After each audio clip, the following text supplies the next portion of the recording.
Hi everyone, I'm George Farrar and welcome to JAX 88, Jacksonville as it was in the year 1988. I'm pleased to bring you this show as part of the continuing series here on this channel that's looking at Jacksonville from the years 1975 all the way through to the year 1995. And here we are in 1988, and what I'm showing you now is an image, a cover of an album that was put out by Jacksonville radio station, WQIK 99, the hit kicker, back then, country music, okay? So it was a country music station, and they put together, along with some DJs and some musicians, and they put together a very interesting, inspirational album called I Believe in Jacksonville. It's available on YouTube, the digital copy, but it was a record you could play on a record player. Interesting, you know? And so back then people were, at this point in time, were looking at the crossroads that Jacksonville was facing amidst amazing times. Think of it back then. Florida in the 80s. Sometimes when you think of Florida in the 80s, don't you think of Miami Vice? Don't you think of like the pastel colors and the cars and all the growth that was going on at the time? So a real cool time, and hey, even some things that were somewhat new, right? Florida Junior College had come about in the 1960s, and by 1988, they became known as Florida Community College at Jacksonville. Now there's a glimmer of my future ahead, and here we see a glimmer of my past, and what would have then been my present. As we, back in the day, the Buckman Bridge, Interstate 295, opened in 1970, and as of 1988, still only had 2 lanes going to Mandarin and 2 lanes going to Orange Park, and Interstate 295 connecting up Jacksonville with Interstate 10 and Interstate 95. And so this is a view of how I remember the Buckman Bridge before it would be expanded in the 1990s. And we had, by 1988, Tommy Hazouri, who was in doing the first full year of his term in office. And I had the opportunity to view a video actually produced by Florida Community College of Jacksonville, where he was talking about the expectations he had for delivering service to Jacksonville, a vast, and at this point, you know, Jacksonville is a consolidated, vast government with a diverse population, a growing population, and a population that was demanding jobs, but was also, there were new expectations out there. People were wanting, I think, a better life, a better future. I know that my family and I were. And so people really looked at Mayor Hazouri in his first year or so with high expectations. And it's interesting, if you take a look here, even taking a look at the map, right where, right to the right there, if you take a look, you see that the Eastern Beltway hasn't even been completed, right? This is way back. This is in the 1980s. But what the focus on, I think, the focus that every mayor really has to have on is jobs, introducing Jacksonville to a bigger and bigger national corporate audience. In a sense, also, too, keeping in mind that what is it that fuels the economy and fuels prosperity and fuels and had to fuel the growth that was going on? Jobs. And here we see, and this is kind of interesting because this building and I will come together at some point later on in the 1990s. It's going to be a really neat experience going into the 1990s because in Baymeadows in the 1970s and 1980s, there was this construction of lots of office buildings, office parks, and a lot more work was being done in the suburbs, in these suburban office parks and with a lot of investment. Here we see the AT&T American Transtech building, a lot of investment for major companies that were bringing jobs down to Florida. And these were opportunities that were opening up for lots of people. And I didn't know it at the time, was going to be a beneficiary of some of this down the road. All I knew, though, was that Baymeadows at this time had a very cool Wendy's restaurant to have a lunch or dinner at, a really cool movie theater. But tucked in behind the Wendy's and all of that were these vast office spaces. Now, if you think about it, people are trying to get to the point where they could get around, because we were, of course, year after year, traffic built and built and built and grew and grew and grew. And so here we have Jacksonville, right, in between whether to have taxes or tolls. And that was a question that was being put to people, that there was going to be on the ballot coming up in 1988 a choice that people were going to have between whether to keep the tolls on the bridges and various places throughout the transportation network at that time, including Butler Boulevard, I-95 at Trout River, the Fuller Warren Bridge, the Fuller Warren Drawbridge, right? Okay, not only a toll bridge, a toll bridge, but a drawbridge, right? Okay, a toll bridge and a drawbridge. There you go. And also then, if you think about it, the Matthews Bridge, the Hart Bridge, I'm sure if you think about it, there was a lot where if people were trying to get around, especially around town, downtown, it was something you had to deal with. And so there are people that were saying, hey, I don't want to do this anymore. I don't want to commute and have to deal with this anymore, of stopping. And this was back when you didn't have like easy passes or transponders, okay? You at best, maybe you showed a pass to someone after stopping, or you paid cash, coin, and the pollution, and on a very hot day, the pollution, you could smell it, right? And I kind of a running theme through this series is the smell of money, right? So in March of 1988, the people of Jacksonville went to the polls and they voted. And the vote to replace the tolls with a tax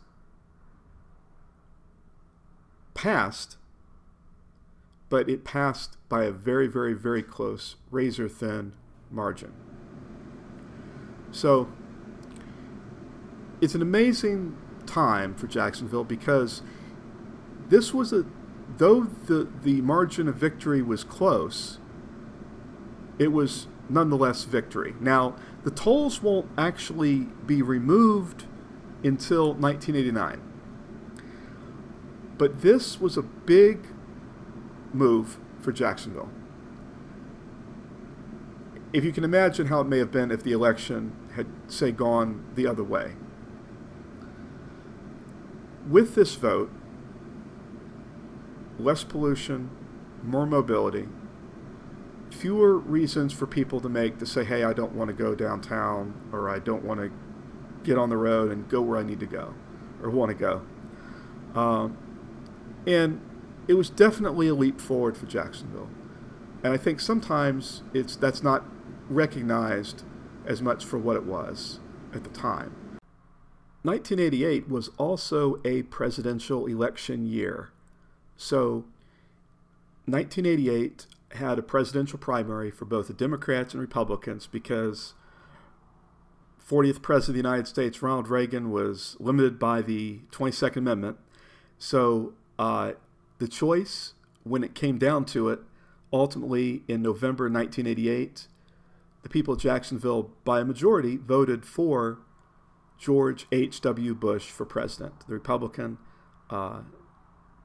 He was up against Governor Michael Dukakis of Massachusetts, and we see also that he won handily Florida and, of course, nationally.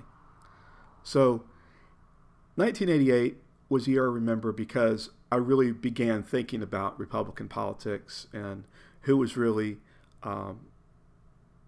getting big into state, local, and national politics. Now, this is one of the cartoons we'll look at from Ed Gamble from 1988. Now, the joke on this is that new mayor Tommy Hazouri wants to put a downtown zoo and a North Bank Riverwalk on the city of Jacksonville's credit card.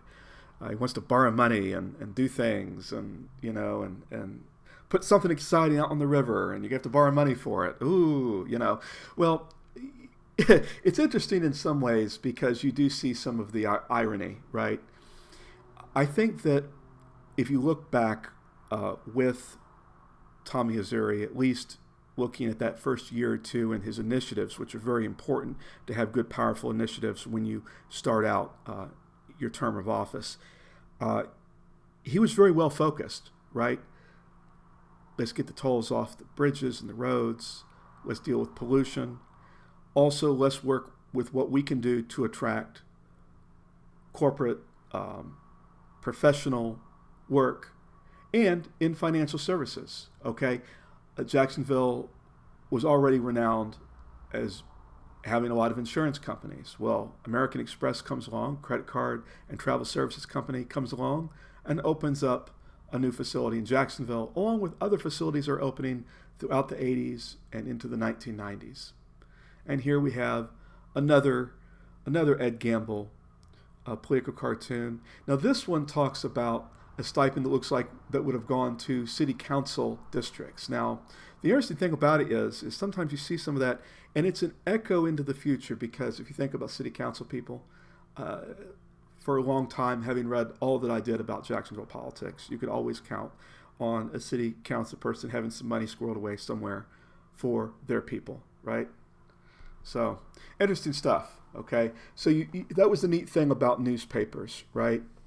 You have these images, right? But things are changing. The afternoon newspaper, the newspaper known as the Jacksonville Journal, is about to go away. Long-time newspaper, hometown newspaper focused on Jacksonville politics, the economy, everything Jacksonville, and in newspaper format. In 1988, that's it. No more Jacksonville Journal.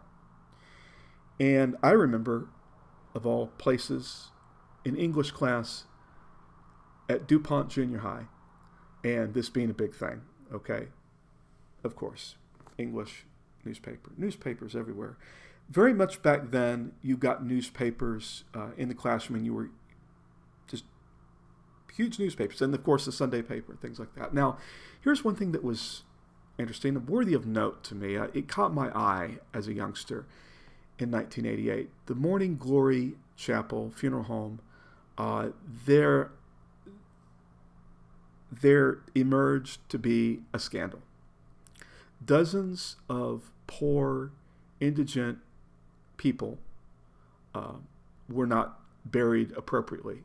Their bodies were stashed throughout this funeral home and weren't properly buried or cared for. The owner was, of course, cited, and it was gruesome because you had day after day people pulling all these bodies out, and it caught my morbid fascination as a youngster, okay? And in some ways in 1988, I began to kind of see some of the more deeper, darker, stranger things of life, right? And this being one of them. Now, ultimately, of course, the funeral home regulations are enhanced to prevent this kind of thing from happening. But if you think about all these bodies suddenly turning up, and the owner said, well, my excuse really is that I just couldn't reach the families, or I couldn't get the money to do it properly, whatever, So there, in the 1980s, we have to remember that despite some of what we might be looking at, right, is some of the glitz and the glamour of the city, right, the high moments, right, there are also the low moments, and there is crime, right, that's ever prevalent in a city, no matter what the year. And Jacksonville itself was impacted by the big drugs of the time, cocaine, crack in the inner city, and really everywhere, okay, because drugs were a problem everywhere.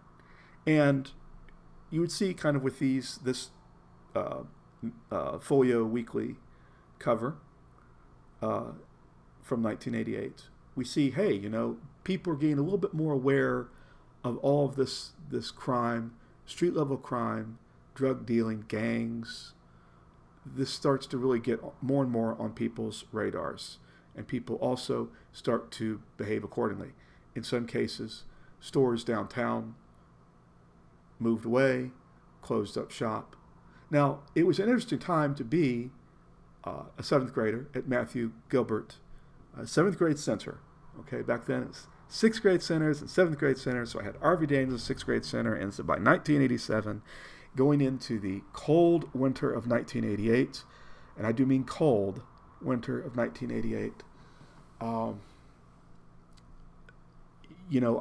in on Franklin Street, right right around, I guess, near 20th Street, somewhere in that whole general area, right? And I'm plugging away in my academics and playing in the band, and great teachers, Miss Dyer for geography, Stanley T. Williams, math teacher, special ed math teacher. He really worked with me extensively on the chalkboard. The best math teachers give you the space and have the patience to let you show your work, and step by step. He was really good. Mr. Pinckney, band director, really nice guy. Coach Raspberry, you say, tuck your shirt in your pants. But he was, because he would shout at everyone in the locker room. You had the big thing was they did not want your shirt untucked in gym class. And so, and then of course, just the concept of gym class, okay, that you had to dress out. And then, of course, there were the people that didn't dress out. And it was tough because, Matthew Gilbert had this track and everything.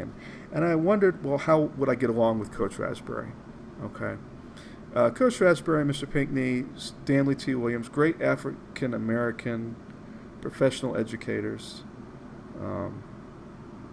And things worked out great. I had heard about Coach Raspberry. Sometimes you would get these stories, especially, and when you get into a situation where you're at this new school, and it seemed like I was changing schools all the time, right? After I left Crown Point, it was R.V. Daniels for 6th grade, Matthew Gilbert for 7th grade, and then things are going to, in 1988, take a very, very, very deep turn. I don't know how I got through 1988, and I think the fact that I got through 1988 just ensured that I was able to be a survivor. I turned 13 in January of 88, and I hit puberty, and then the following month, in February of 88, my parents abruptly and with great dramatic melodrama and fanfare divorced. And before I knew it, I was living in the Cooper's Hawk apartment complex off Old St. Augustine Road with my father and my grandmother, who had emerged from retirement to help me grow up in an apartment. Just in a matter of days, in 1988, I had gone from having essentially a family with my father, my stepmother, and my half-brother, to just living with my father and my grandmother. My father working, of course, all the time. And my grandmother sacrificing her retirement years for a number of years to help me to grow up. And here we see the pool, and I have fond memories of the pool and in the spring and summer of 1988, and even one night having a conversation with my father. Not to go in too deep with this whole thing, but it was the craziest year of my life. And I think one thing that kids that go through tragedy and challenge and stress really need is a promise of normal times ahead and a better, brighter future. And that was something really then that was, amidst all the rubble that was my life at that time, at least I had the enjoyment, the leisure time, and the family. Several grandparents that sacrificed, I think, to their own detriment in some ways, so that I could thrive and have a greater future. Now, speaking of thriving and having a greater future, I really enjoyed Hoyle Dempsey. And in 1988 was the year I really got to listen to music, especially in the morning. In fact, there was actually a school bus driver, Melvin. He drove, I believe it was bus 80. And this was when I was at Cooper's Hawk. And we got a chance to listen to the radio in the mornings and the evenings.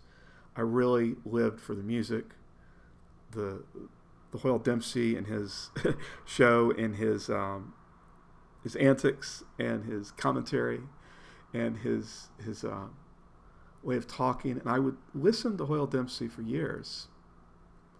And I guess this is part of growing up, right? Because for me, 1988 at age 13, despite all the big things and impending challenges and things that were going on, I was able to laugh, enjoy myself. And when people could get over the Buckman Bridge to see me, that was always great. And it's interesting because in 1988, you got a chance really to see, at the age that I was at age 13, I was able to get to see the city growing around me, seeing what was coming, but then experiencing what once was,